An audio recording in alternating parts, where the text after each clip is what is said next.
Sinusulong ng DOST Philippine Textile Research Institute ang paggamit ng natural fiber sa industriya ng paghahabis sa bansa. Ito'y para malimitahan ang pagiging dependent sa synthetic, mas friendly o makakabuti rin ito sa ating kalikasan. Si Rod Lagusad sa detalye.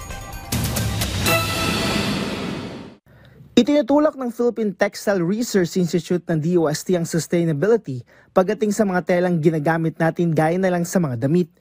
Dito nakasentro ang National Textile Convention ng PTER ay ngayong taon na may temang Weaving Circularity.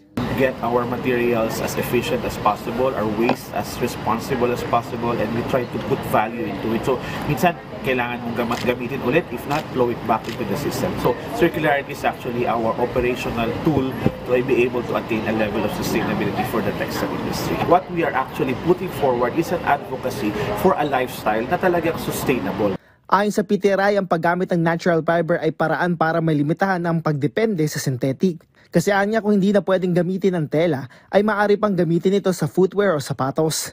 Sa pamamagitan nito na ma-maximize ang paggamit ng natural fiber ng bansa. Napapanoon niya ito dahil mataas ang demand sa natural fiber gaya na lang ng cotton na environmental friendly. Yung issue natin ng microplastic pollution, napakalaking issue nun po sa textile industry. Kaya isa sa mga remedyo nito is to just reduce the use of microfibers or materials that could actually lead to microplastic pollution. So, itong mga consciousness natin na ito, nakikita, nagpe-permeate na sa atin. So, mula rito ay maging daan ito para sa mga consumer na manawagan sa mga produktong hindi nakakasama sa kalikasan.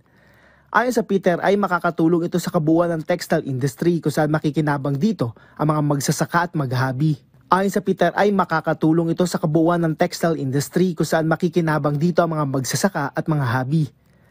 Kasama ito sa itutulak ng Department of Science and Technology, ang circular economy, kung saan mabawasan ang waste o basura at mapakinabangan pa ito sa pamamagitan ng recycling at iba pa.